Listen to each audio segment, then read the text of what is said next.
Tonight I'm presenting a theory that normies know more about these subjects than most of us believe.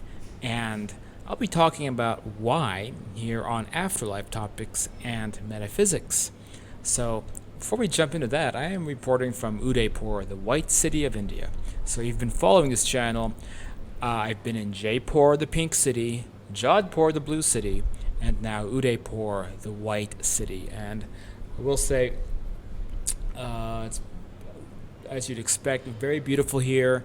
If you're planning to have a wedding, you want to be surrounded by lakes and palaces and things like that. I highly suggest to come to Udaipur. Don't book it for the summertime like I am foolishly here in the middle of May where it's hot as hell. Come here in December or January, and you will have an amazing wedding. I guarantee it. This is definitely a place that I would marry my non-existent fiance. And something about these desert kingdoms, you have that romantic atmosphere, history of warfare.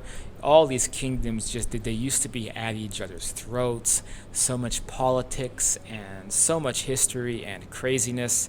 I think a lot more I'll get into in future videos or on my travel blog, which you're actually looking at here on the screen. But not for this video. By the way, on the screen you are looking at CyrusKirkpatrick.com, a little bit of a new website design. So you'll see my Afterlife books here on the left. So this site's been around for 10 years. I've only been writing in this field since 2015. So there's a lot of old stuff here. Most of it is not metaphysical related. A lot of it's travel blogging and like social criticism. Not for everybody.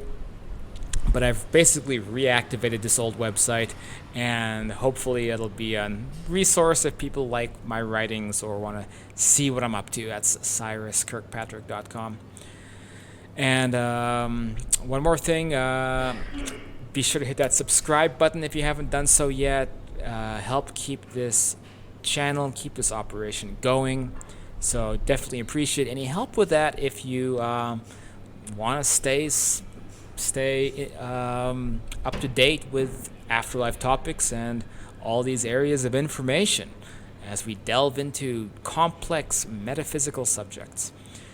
So, are normies more well versed in this subject than we give them credit for? What is a normie? People who have no interest seemingly in topics like astral projection, life after death, spirit communication, and so much more that we talk about here. As somebody who lives out of a backpack and travels the blazes, including like here in India, one thing I've learned is that if I get a group of like 10 people together, very likely 2 out of 10 will know a lot about this subject even without having ever watched videos, without delving into spiritualism or New Age books or near-death experiences or anything like that. They'll just know everything about the subject already. And I find this very surprising and hopeful and very interesting. And I have a hypothesis about this. The reason for this, I believe, is that when we are sleeping, many people are having, I guess, what you would call astral experiences.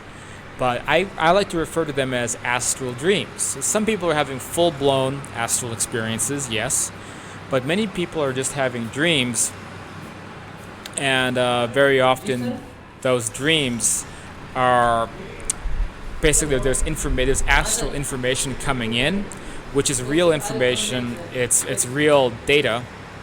Hi. It's okay. You can. Maybe just a little bit longer, and then I'll turn it off in like a couple minutes. Okay. So that was hostile staff. They want to shut the lights off because it's like midnight. Anyway, so a lot of people are having dreams every single night that are memories of a parallel existence on that side of an astral second life, if you will. And even if sometimes these experiences are not completely lucid, they're still acquiring all of those memories. And many people, as a result, are interestingly very well versed in these subjects. Some people might have a whole lifetime of experience literally interacting with deceased people and having a life on the astral plane.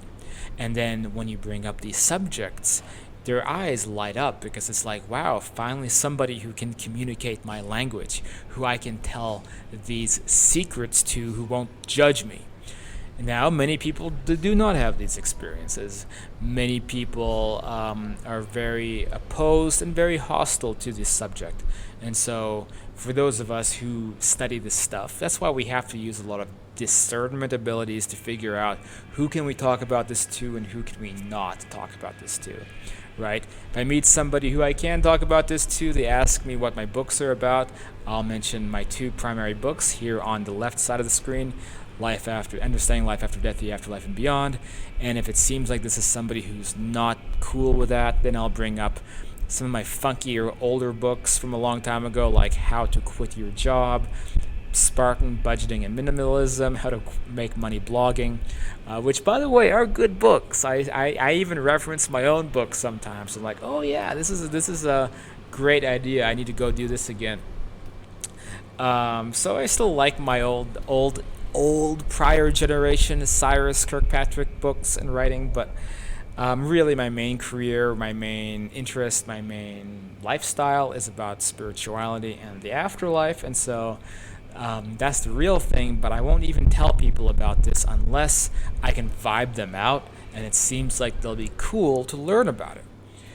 But as a traveler, as somebody who lives out of a backpack most of the time, I will meet people who you would never expect to have a full breadth of knowledge about metaphysical, supernatural, afterlife-related subjects. And most of the time it's because of astral dream experiences. And sometimes people who are just full-blown astral travelers, and they know that these experiences are more than just dreams, but they chalk it up to being dreams so that they can relate to people around them and they don't sound crazy. Until they meet somebody involved in this area, then it becomes almost a very therapeutic thing for somebody to talk about all the experiences and all the knowledge that they have, because we're taught to keep these things secret, and there's entire institutions that attempt to suppress this information, keep it held down. So again, very therapeutic for many people to have an opportunity to open up, and it's surprising what normies are connected to these subjects, like young backpackers, or like, the guy working at 7-Eleven, just people you wouldn't expect who have dynamic lives on the astral.